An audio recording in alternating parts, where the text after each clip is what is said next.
This is not going away. And my real fear here is that if we continue to ignore this topic, we're going to be in another really bad situation. Where we're going to have an event that is going to potentially eclipse the impact of 9/11 had on our society. That day is coming if we are not careful. Une vaste offensive est actuellement menée contre le documentaire The Edge of Disclosure. Ce dernier a déclenché un vif débat aux États-Unis et les lanceurs d'alerte qui y apparaissent exercent une pression énorme sur Donald Trump. Cette pression est telle que le réalisateur du documentaire, Dan Farah, affirme, s'appuyant sur des informations confidentielles fiables, qu'il y a de fortes chances que Donald Trump envisage sérieusement de devenir le premier président américain, le premier dirigeant d'un pays, à admettre publiquement devant les caméras que nous ne sommes pas seuls. Non seulement dans l'univers, mais aussi sur Terre. J'ai visionné ce documentaire la semaine dernière, et je comprends maintenant pourquoi une telle initiative et une telle offensive ont été lancées. Et parallèlement, que ce soit une coïncidence ou non, une importante campagne de promotion du dernier film de Steven Spielberg a débuté, avec des affiches qui fleurissent partout dans le monde. Le titre du film est Disclosure Day. Le sujet portera sur la révélation officielle de l'existence des ovnis et des extraterrestres. Sa date de sortie est connue, le 12 juin 2026.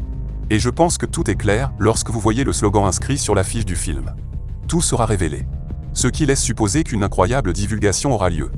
Vous l'attendiez tous depuis longtemps, alors voyons cela ensemble, avant la sortie officielle du film, car Steven Spielberg, réputé pour obtenir des informations confidentielles depuis de nombreuses années, révèle beaucoup de choses.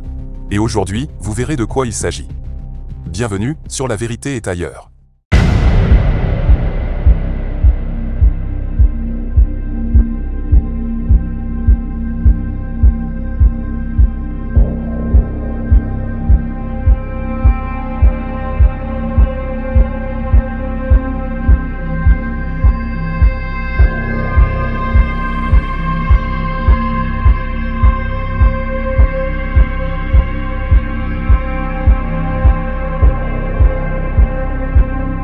Le 21 novembre, un nouveau documentaire, destiné à bouleverser le débat sur le phénomène OVNI, a été publié.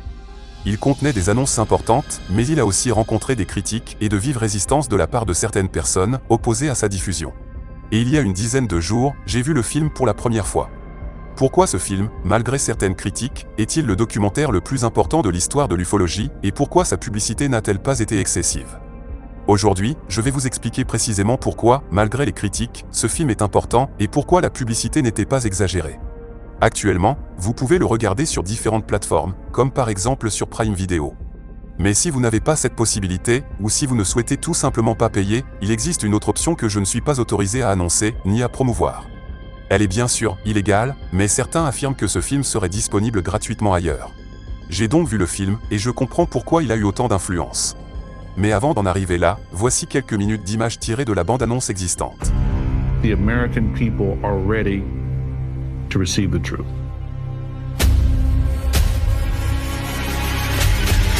Humanity is not the only intelligence in the universe. Humanity is not the only intelligent species. We are absolutely not alone. Non-human intelligence exists. UAPs are real, they're here, and they're not human. I spent 25 years as a senior official with the CIA. I've worked on highly classified UAP programs. 28 years as an astrophysicist. I served as the 4th Director of National Intelligence. Director of Aviation Security in the National Security Council. A one-star admiral after 32 years of service. People that come forward with this, I feel like they've taken their life in their own hands. I was recruited to a highly sensitive government program that investigated unidentified aerial phenomenon. For over 16 years, on behalf of the U.S. government, I worked as a senior intelligence official on the unidentified aerial phenomenon topic. We learned that the U.S. government was involved in a long-running secret war with other nations to collect and reverse engineer vehicles not made by humans. I have seen with my own eyes non-human craft and non-human beings. Look at this thing. It's rotating. There's a whole fleet of them. The first country that cracks the code on this technology will be the leader for years to come. China has established its own version of a UAP task force. You think for a second that they wouldn't consider using it to achieve their ends of domination? This is similar to the Manhattan Project. This is the atomic weapon on steroids. This is so secret, very, very few people in our entire government have been allowed access to it. Even presidents have been operating on a need-to-know basis. But that begins to ramp out of control. It's not acceptable to have secret parts of government that no one ever sees. You better be careful about a government that doesn't trust its people, because there's no telling what they'll pull on you. This is the biggest discovery in human history. You had information being locked away that could change the trajectory for species. It has so many beneficial impacts, including clean energy. We should have disclosure today. We should have disclosure tomorrow. The time has come.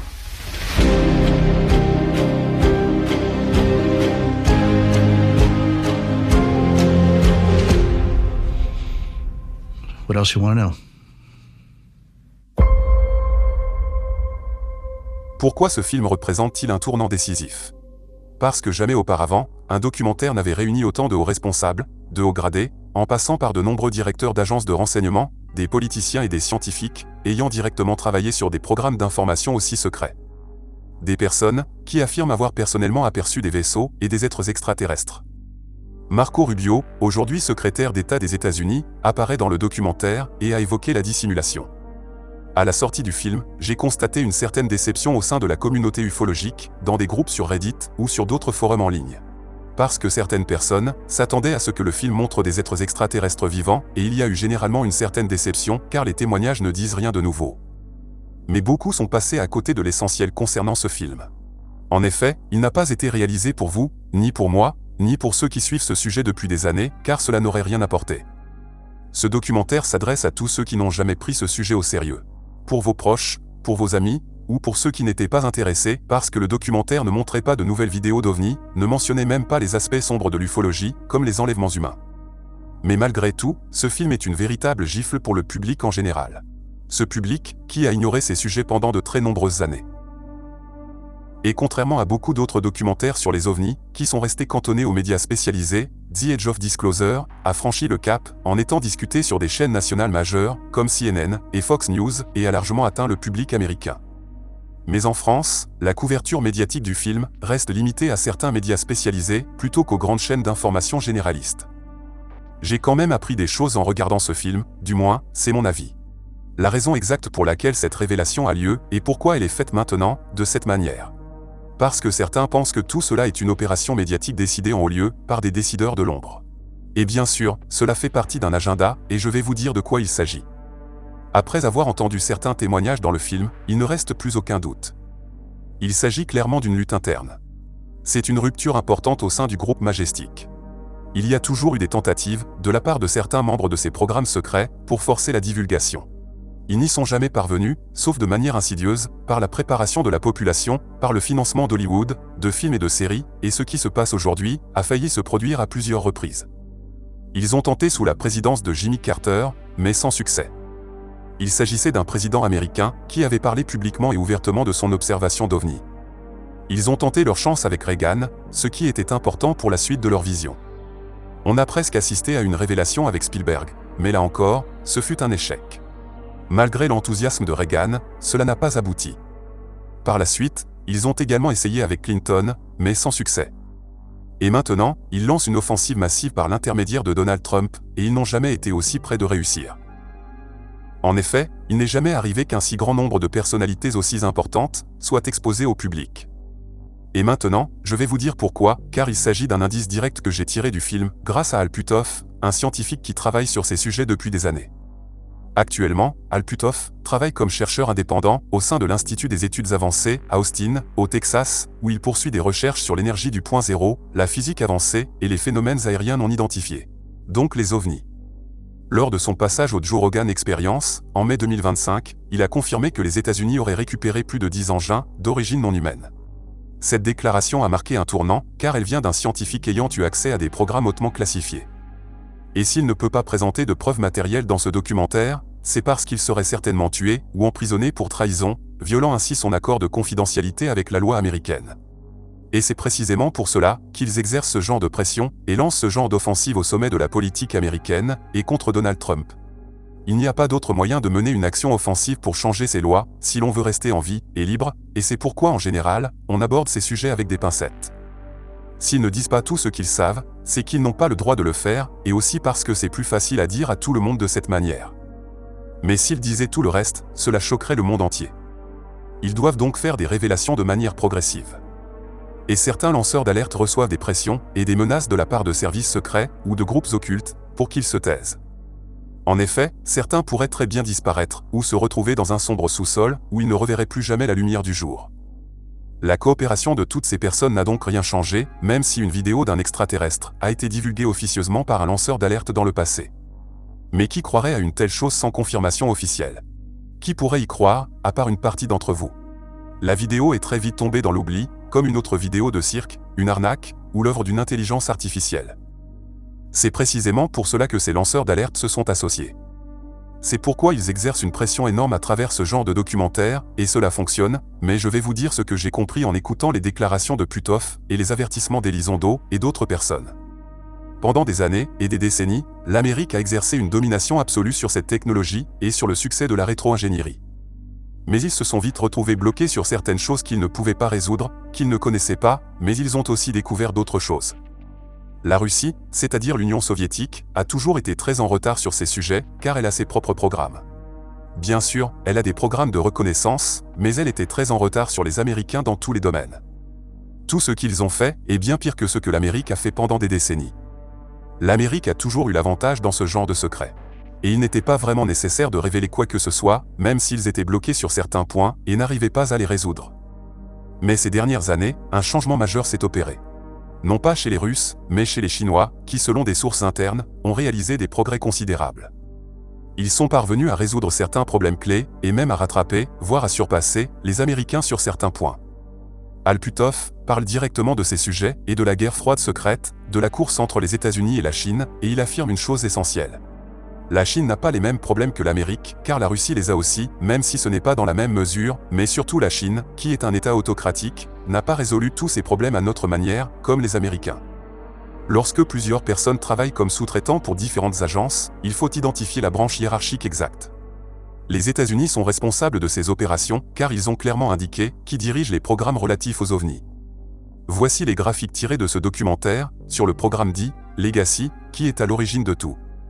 Et à la tête du programme, en tant qu'organe administratif de supervision, il y a des individus très haut placés qui contrôlent des secrets, auxquels même les directeurs d'agences n'ont pas accès. Parce que dans le film, il disait très gentiment que les directeurs allaient et venaient après avoir exercé leurs fonctions, et qu'après 80 ans de dissimulation, les nouveaux directeurs ne savaient presque rien. Ces programmes sont gérés par des personnes qui y travaillent depuis des années. L'une d'entre elles gère et coordonne l'un des bureaux les plus importants, le bureau de l'énergie. Ces programmes incluaient par exemple le projet Manhattan, qui couvrait tout ce qui touchait aux radiations, sous toutes leurs formes. C'est là que ce principe, la dimension théorique et scientifique, prenait tout son sens. Au sein de ce bureau, il est clairement indiqué que quiconque divulgue des informations au public sera puni de la peine de mort ou d'emprisonnement. Ensuite, nous avons des sous-traitants contractuels et privés, Boeing, Lockheed Martin, Skunk Works et beaucoup d'autres. Ce sont des entreprises privées sous contrat qui mènent des activités de recherche appliquées. La technologie est issue de la rétro-ingénierie et toutes les recherches et tous les tests y sont effectués. C'est là que la technologie est créée. Dans ce domaine, on trouve l'armée de terre et l'armée de l'air, avec des équipes spéciales chargées d'assurer le soutien logistique et les opérations sur le terrain. Vous avez donc perdu du matériel technologique, ou un vaisseau spatial s'est écrasé, comme récemment près de la base 51 ou ailleurs dans le monde. Cette branche de l'armée déploie des forces spéciales sur le terrain pour sécuriser la zone, récupérer les restes de ces engins, quelle que soit leur origine, et les transporter ensuite, que ce soit depuis les États-Unis ou ailleurs dans le monde. Tout est clair et net. C'est très bien expliqué, et même les présidents américains n'ont pas accès à ces programmes. Marco Rubio en a parlé. Il parle ouvertement de ces faits et de la dissimulation dans ce documentaire, et c'est précisément pourquoi il est si important. Ce secret est si lourd qu'un grand nombre de présidents, même s'ils le souhaitaient, n'auraient pas pu consulter ces informations et obtenir un briefing à ce sujet, ni même les éléments de base ou le contexte nécessaire. Et tous les présidents américains sont impuissants face à cela. Ces structures étant depuis 80 ans entre les mains de personnes qui se sont appropriées toutes les informations. À mon avis, il s'agit d'un changement majeur qui survient au bon moment, et c'est pourquoi la Chine les a rattrapés, voire dépassés. C'est bien plus important que la découverte du pétrole et l'exploitation des énergies fossiles. Cela se vérifie, notamment lorsque les États-Unis se sont imposés comme une puissance de premier plan après la Seconde Guerre mondiale. Résolvons ce problème. La technologie a fait un bond en avant considérable. Nous parlons ici d'énergie, de l'énergie qui alimente ces engins spatiaux capables de transformer notre monde. Et il s'agit d'une technologie non humaine. Une source d'énergie illimitée, contenue dans le vide quantique. En d'autres termes, l'énergie du point zéro. Le pays qui maîtrisera cette technologie bénéficiera d'un avantage considérable à l'échelle mondiale. Il pourra devenir le nouveau leader de la planète dans les décennies, voire les siècles à venir. Ces ovnis récupérés ont donné naissance à des systèmes technologiques très avancés, sans parler de la possibilité que les Chinois aient réussi à développer quelque chose de bien plus avancé que les Américains, ce qui constitue un signal d'alarme majeur pour les États-Unis. En effet, s'ils veulent maintenir leur domination mondiale dans tous les domaines à l'avenir, du militaire à l'énergie, et s'ils veulent rester leaders, ils n'ont pas d'autre choix que d'agir. Leurs dirigeants doivent absolument se rendre publics. Les Chinois, eux, n'y sont pas obligés. Et maintenant, vous allez comprendre pourquoi. La Chine est une autocratie et n'a pas ce genre de structure. Al Puthoff l'affirme clairement. Ce film a été très important pour moi personnellement, car maintenant tout est clair. Tout est limpide. Les Chinois n'ont pas ce genre de problème. Quoi qu'il se passe en Chine, dans leur programme secret, chacun travaille sur ce qu'il a, avec les scientifiques compétents dont il dispose, qu'on le veuille ou non, on va en Chine, et on travaille pour l'État sur ce genre de projet. Tout est unifié, contrairement aux États-Unis, où des conflits opposent même ces entreprises privées, qui se livrent une véritable compétition pour être les premières à innover technologiquement, et ainsi décrocher des contrats gouvernementaux très lucratifs. Si ces entreprises possèdent chacune leurs propres unités militaires spéciales privées, parfois en conflit avec d'autres sociétés pour l'acquisition de technologies, qui arrivera le premier sur le lieu du crash. Il y a en effet des conflits armés entre eux, mais aussi entre eux et l'armée. Il n'en va pas de même chez les Chinois. La résolution des problèmes se fait en collaboration, sans conflit, car il n'existe ni individus isolés, ni structure de ce type. Chacun rend des comptes à la hiérarchie, et celle-ci est responsable de tout. Et lorsque les Américains ont mis au point cette technologie pendant la Seconde Guerre mondiale, voire un peu avant, les Chinois étaient littéralement affamés. Pendant des décennies, ils ont vécu dans la pauvreté, mais en raison de leur structure, qui n'est pas celle d'une démocratie libérale, leurs inventions technologiques ont non seulement rattrapé celles des Américains, mais les ont même surpassées. Aux États-Unis, tout le monde ne travaille pas sur de nouveaux problèmes. Bob Lazar disait déjà il y a plus de 30 ans qu'ils étaient bloqués dans la recherche. Il faisait fonctionner un générateur extraterrestre, mais il ne savait même pas comment l'ouvrir pour voir comment il fonctionnait. Et au sein de ces équipes, ils n'étaient même pas autorisés à en parler entre eux, même avec un petit nombre de personnes. Ce système américain est formidable si vous voulez garder un secret. Différents groupes travaillent sur différents sujets sans aucun lien entre eux, et vous n'avez même pas le droit d'en parler. Mais la science ne peut fonctionner ainsi, et sans débat libre, les Américains sont dans l'impasse. Seulement 1000 personnes environ travaillent sur tous ces programmes. Des scientifiques dont vous n'avez probablement jamais entendu parler. Mais la plupart de ces scientifiques et ingénieurs américains, non seulement n'y travaillent pas, mais ignorent même l'existence de ces programmes. En Chine, ils utilisent littéralement tous les moyens à leur disposition pour résoudre ces problèmes, ce qui explique leur progrès fulgurant réalisé en si peu de temps. L'Amérique est dans l'impasse et prend du retard. C'est la principale raison de la situation actuelle et de ce type d'exposition médiatique. Si les Américains procèdent à une divulgation en douceur, règlent les problèmes juridiques des lanceurs d'alerte, et ouvrent partiellement ces programmes secrets, cela n'attirera que partiellement un grand nombre de scientifiques, et d'autres personnes compétentes et intelligentes, qui commenceront à travailler ensemble sur ce genre de choses. Des choses que ces deux pays ne peuvent pas résoudre seuls. Pour les Américains, c'est leur seule chance. Et une révélation officielle, même partielle, ne peut se faire que de la manière suivante. Donald Trump subit actuellement une pression énorme pour qu'il fasse une annonce importante et admette que nous ne sommes pas seuls. Cette confession publique ne ressemblera en rien à ce que vous imaginez. Vous aurez une phrase historique du genre « Nous ne sommes pas seuls, nous avons des visiteurs, nous avons des éléments de leur technologie, et c'est tout ». On ne parlera pas d'un quelconque agenda. Qui sont ces êtres et que veulent-ils? Combien sont-ils? Pourquoi enlèvent-ils des gens? Rien de tout cela ne sera révélé. Mais vous aurez droit à une reconnaissance historique et solennelle. Nous ne sommes pas seuls. Et c'est à peu près tout ce que vous saurez. Qu'ils œuvrent pour vous rassurer, et autres platitudes du même genre. Vous n'aurez rien d'autre. Le réalisateur Dan Farah a fait une prédiction dans l'émission de Joe Rogan, alors qu'il parlait de son nouveau documentaire. Il affirme que le président Trump pourrait devenir le premier dirigeant mondial à révéler publiquement la vérité sur les ovnis, les technologies extraterrestres, et des décennies d'informations classifiées. L'idée de devenir, grâce à cet acte, le président le plus célèbre de l'histoire de l'humanité, flatte beaucoup son ego démesuré. Il pourrait donc certainement faire une telle déclaration, mais il semble qu'il devra d'abord créer un cadre juridique légal, permettant l'ouverture partielle de tous ces programmes secrets, ce qui est évidemment une tâche très compliquée. Et s'il y a une divulgation officielle, ce serait vraiment un événement majeur au niveau mondial, et cela montrerait que nous ne sommes pas seuls. Mais les personnes qui s'intéressent à ces sujets constituent généralement une toute petite minorité dans le monde. La vérité est que la plupart des gens n'y connaissent absolument rien, et cela ne les intéresse même pas. C'est pourquoi c'est si important. Ce nouveau documentaire a permis de sensibiliser un large public à cette question. Comment des gens ordinaires, qui n'ont jamais été confrontés à ce genre de choses, ont-ils commencé à se demander ? Que se passe-t-il ? Nous voulons des réponses de notre gouvernement.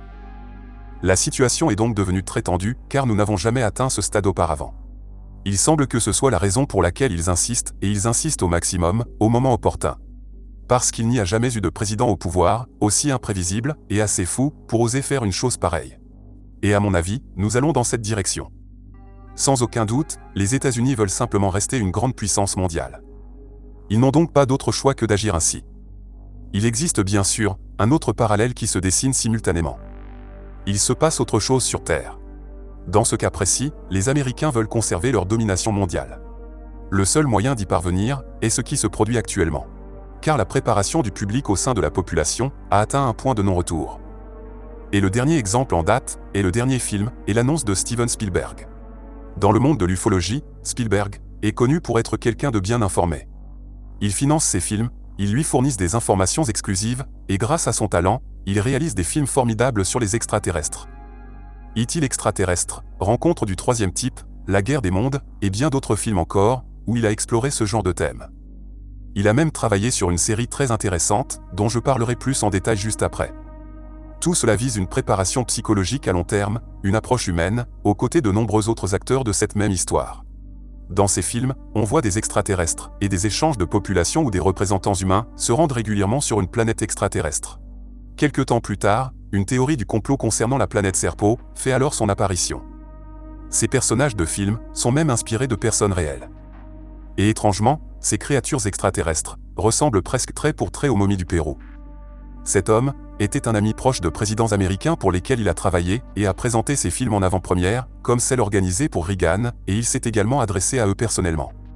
Après l'avant-première du film E.T., à la Maison Blanche, il a pris la parole en personne. Écoutez. Reagan out of the room. It was in the White House screening room. Yeah. And Reagan got up to thank me for bringing the film to show him. It was an amazing evening. And he just stood up and he looked around the room, almost like he was doing a head count. And he said, I want to thank you for bringing E.T. to the White House. We really enjoyed your movie. And then he looked around the room and he said, and there are a number of people in this room who know that everything on that screen is absolutely true. And he said it without smiling. But he said that. And everybody laughed, by the way. The whole room laughed because he presented it like a joke, but he wasn't smiling as he said it. Après ces événements, Reagan est devenu un fervent défenseur de cette cause. Même les Nations Unies n'ont pas su la mettre en lumière. Après tous ces films réalisés par cet homme, qui d'ordinaire ne s'aventure pas dans le cinéma, si le sujet ne l'intéresse pas, sort son nouveau film au mois de juin de l'année prochaine. Et on sait déjà qu'il sera sûrement dans la lignée de Rencontre du troisième type. On vient juste d'apprendre que le titre du film sera donc Disclosure Day. En effet, les toutes premières affiches de la campagne publicitaire aux États-Unis, qui a commencé récemment, ne comportaient pas le titre du film. Ces affiches très mystérieuses comportaient une date de sortie et un message. Tout sera révélé. La bande-annonce du film semble parler d'une révélation, ce qui laisse supposer un thème lié à la divulgation d'une vérité cachée, probablement autour des ovnis ou d'une présence extraterrestre. Fait curieux, si on retourne l'affiche, on se rend compte que ce n'est pas l'œil d'un extraterrestre, mais celui d'un humain. Du moins, je pense que c'est un être humain. Je ne serais donc pas surpris s'il réalisait une version à gros budget de son ancienne série de 2002, intitulée Taken. Certains tentent même de déceler des indices cachés, laissés par Spielberg. Est-ce bien un œil humain? Les reflets blancs représentent-ils des étoiles? Et si oui, s'agit-il des Pléiades? Nous avons aussi la silhouette d'un oiseau sur l'affiche, ce qui est très étrange. Le mystère de ces affiches sans titre, qui annoncent le nouveau film de Spielberg, a profondément intrigué ses fans du monde entier et a provoqué un véritable buzz. Dans un second temps, une nouvelle campagne publicitaire vient d'être lancée, avec de nouvelles affiches plus classiques, cette fois-ci avec le titre « Disclosure Day », alors que l'intérêt du public pour ce film est déjà à son comble. Des années de secrets et des annonces simultanées ont alimenté une campagne publicitaire intense pour la sortie du film de Spielberg, et la sortie du documentaire de Dan Farah a suscité un véritable engouement sur ce sujet. Alors, est-ce vraiment un hasard si Spielberg surfe sur la vague des révélations extraterrestres, au bon moment, avec son dernier film? J'en doute fort. Je pense que ce film est une préparation psychologique pour les années qui viennent. Nul doute qu'il fera sensation. Le film a été très bien accueilli jusqu'à présent. Et vous découvrirez bientôt un film réalisé par l'un des plus grands cinéastes du genre. Il y a un soutien massif, une pléiade de stars, une masse de lanceurs d'alerte, et une pression politique énorme sur Trump, à quelques mois des élections de mi-mandat, qui assimile littéralement l'information. Tim Burchett et son équipe au Congrès américain font partie des élus qui exercent une énorme pression médiatique pour obtenir plus de transparence sur les ovnis, et certains ont explicitement appelé Donald Trump à révéler ce qu'il sait publiquement. Pour Spielberg, franchir ce cap est une démarche très engagée. Il a beaucoup exprimé à travers ses films, notamment avec la série Taken. Si vous ne l'avez pas déjà vue, regardez-la absolument. Certains diront qu'il ne s'agit que d'une série de fiction, mais tout dans cette série est basé sur de véritables témoignages à long terme, d'un très grand nombre de personnes du monde entier.